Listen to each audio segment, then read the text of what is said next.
Assalamualaikum warahmatullahi wabarakatuh. Selamat pagi, salam sejahtera bagi kita semua. Kami dari kelompok 10 yang beranggotakan saya sendiri, Siti Nurholijah, dan teman saya Siti Nurhajana dan Ummu Faradisa Ulia. Di sini saya akan menjelaskan tentang strategi pembelajaran quantum teaching dan learning. Dosen pengampu Ibu dosen Nurjanah MPD. Apa sih kuantum? Kuantum adalah cahaya, dan searching itu pengajaran, serta learning adalah pembelajaran. Jadi quantum teaching dan learning atau disingkat QCL itu adalah interaksi pembelajaran dan pengajaran yang mengubah energi menjadi cahaya, karena semua kehidupan adalah energi. Tokoh utama di balik pembelajaran kuantum adalah Bobby De Potter, seorang ibu rumah tangga yang kemudian terjun di bidang bisnis, properti, dan keuangan. Setelah semua bisnisnya bangkrut, akhirnya menggeluti bidang pembelajaran. Quantum teaching dan learning memiliki dua kandungan kata, yaitu satu, quantum teaching merupakan sebuah panduan praktis dalam belajar yang berusaha mengkoordinir setiap bakat siswa. Dalam metode quantum teaching, learning penuh dengan penemuan terbaru sehingga dapat meningkatkan antusiasme belajar para siswa. Yang kedua yaitu quantum learning adalah kiat petunjuk, kiat strategi dan seluruh proses belajar yang dapat mempertajam pemahaman dan daya ingat, serta membuat belajar setiap detail akan memberikan sugesti positif dan negatif. Nah, dari penjelasan di atas ditemukan sebuah perbedaan, yaitu quantum teaching diarahkan untuk proses pembelajaran guru saat berada di kelas, berhadapan dengan peserta didik dan merancang pembelajaran dan mengevaluasinya. Yang kedua yaitu learning merupakan konsep untuk peserta didik agar dapat menyerap fakta, konsep, prosedur, dan prinsip sebuah ilmu dengan cara cepat dan menyenangkan agar lebih terkesan. Yang selanjutnya yaitu penjelasan mengenai pengaplikasian model pembelajaran quantum teaching dan learning. Satu, asas utama. Quantum teaching bersandar pada konsep berikut: bawalah dunia mereka ke dunia kita, dan antarkan dunia kita ke dunia mereka. Maksudnya yaitu mengingatkan kita pada pentingnya memasuki dunia murid sebagai langkah pertama untuk mendapatkan haknya mengajar. Pertama-tama kita sebagai pengajar harus membangun jembatan autentik memasuki kehidupan murid. Sertifikat mengajar atau dokumen yang mengizinkan mengajar atau melatih hanya berarti bahwa memiliki wewenang untuk mengajar. Hal ini tidak berarti bahwa mempunyai hak mengajar adalah hak yang harus diraih dan diberikan oleh siswa, bukan oleh Departemen Pendidikan. Belajar dari segala definisi adalah kegiatan full kontak. Dengan kata lain, belajar melibatkan semua aspek kepribadian manusia, pikiran, perasaan, dan bahasa tubuh di samping pengetahuan, sikap, dan keyakinan sebelumnya, serta persepsi masa mendatang. Yang kedua yaitu prinsip quantum teaching.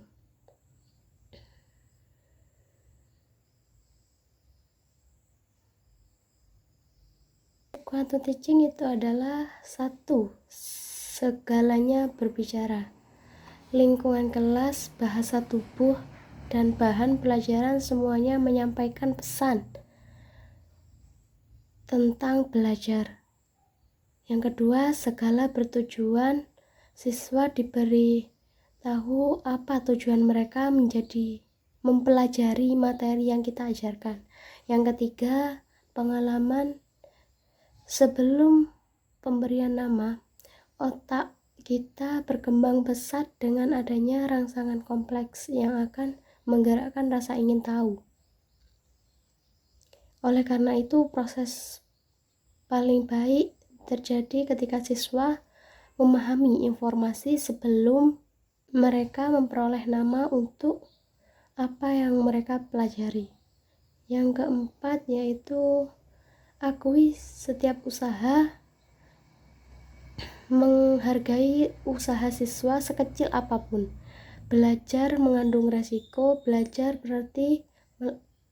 bukan berarti melangkah keluar dan kenyamanan. Yang kelima yaitu jika layak dipelajari, layak pula dirayakan. Kita harus memberi pujian pada siswa yang terlibat aktif pada pelajaran kita. Misalnya dengan memberi tepuk tangan, berkata bagus, baik, dan lain-lain. Yang ketiga yaitu keterampilan belajar dengan keterampilan belajar yang tepat, semua siswa dapat memahami sebagian besar informasi dalam waktu yang guru perlukan untuk menjelaskan informasi. Ada 5 keterampilan yang merangsang belajar. Yang pertama yaitu konsentrasi, konsentrasi terfokus. Yang kedua, cara mencatat. Dan yang ketiga, organisasi dan persiapan tes. Yang keempat, membaca cepat. Yang kelima, teknik menggiat. Yang kelima, teknik mengingat. Assalamualaikum warahmatullahi wabarakatuh. Saya karakteristik model pembelajaran quantum teaching terdiri dari 1. Sintagmatik. Pada langkah ini guru harus menumbuhkan motivasi dan semangat belajar siswa dan memberitahu siswa bahwa mereka lah yang bertanggung jawab atas pendidikan mereka sendiri, mengaitkan pelajaran dengan masa depan dan berguna dalam dunia nyata. 2. Sistem sosial model ini menghendaki guru berangkat dari asumsi bahwa guru hanya sebagai fasilitator dan reflektor saja. 3. Prinsip reaksi. Dalam quantum teaching, guru mampu menumbuhkan kreativitas siswa sehingga siswa tahu akan manfaatnya yang telah dipelajarinya. 4. Sistem mendukung. Sarana yang dibutuhkan dalam model pembelajaran ini berbeda-beda, tergantung pada fungsi dari pembelajaran itu sendiri. 5. Dampak instruksional dan pengiring. Dampak instruksional. 1. Kemampuan verbal adalah kemampuan untuk mengungkapkan pengetahuan dalam bentuk bahasa lisan ataupun verbal. 2. Kemampuan keterampilan intelektual adalah kepekaan yang berhubungan dengan lingkungan serta mempresentasikan konsep dan lambang. B. Dampak pengiring. Siswa memiliki rasa percaya diri dan terjalin rasa saling memiliki serta saling pengertian antara guru dan siswa. Assalamualaikum warahmatullahi wabarakatuh. Saya di sini akan menjelaskan tentang kelebihan dan kekurangan model pembelajaran quantum teaching dan learning. Pertama, kelebihan. Kelebihan model pembelajaran kuantum. 1. Dapat membimbing peserta didik ke arah berpikir yang sama dalam satu saluran pikiran yang sama. 2. Karena quantum teaching lebih melibatkan siswa, maka saat proses pembelajaran perhatian murid dapat dipusatkan kepada hal-hal yang dianggap penting oleh guru, sehingga hal yang penting itu dapat diamati secara teliti. 3. Karena gerakan dan proses dipertunjukkan maka tidak memerlukan keterangan-keterangan yang banyak. 4. Proses pembelajaran menjadi lebih nyaman dan menyenangkan. 5. Siswa dirangsang untuk aktif mengamati, menyesuaikan antara teori dengan kenyataan dan dapat mencoba melakukan sendiri. 6. Karena model pembelajaran quantum teaching membutuhkan kreativitas dari seorang guru untuk merangsang keinginan bawaan siswa untuk belajar, maka secara tidak langsung guru terbiasa untuk berpikir kreatif setiap harinya. 7. Pelajaran yang diberikan oleh guru mudah diterima atau dimengerti oleh siswa. Yang kedua, kelemahan model pembelajaran kuantum. 1. Model ini memerlukan